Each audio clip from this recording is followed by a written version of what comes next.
नवगोट में बरसात ऐं सैलाब मुतासिरीन जो एहतजाज। तफ़सीलन मूजिब नवगोट में दोदो कलोड़ो, हसन कलोड़ो जा रहवासी मोहम्मद मिठल कलोड़ो, मोहम्मद फज़ल कलोड़ो, जमालुद्दीन कलोड़ो, रज़ा मोहम्मद कलोड़ो, अली असगर कलोड़ो, मोहम्मद आशिक कलोड़ो ऐं ॿियनि एहतजाज कयो ऐं नारेबाज़ी कई।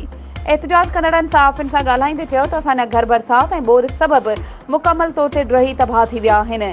असां खुलियल आसमान हेठि शदीद गर्मी में वेठल आहियूं ऐं असांजो अनाज पाणी में लुड़ी वियो आहे ऐं असां फाका कशी वारी ज़िंदगी गुज़ारण ते मजबूर आहियूं ऐं असांजे चौपाए माल जो चारो बे ख़तम थी वियो आहे ऐं मच्छरनि सबबि मुख़्तलिफ़ बीमारियूं फैलजण लॻियूं आहिनि।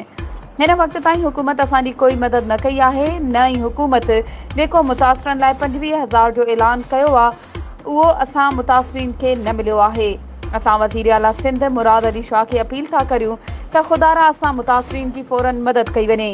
ॿी सूरत में असां अदालत सगोरी में वञण जो ऐलान कंदासीं।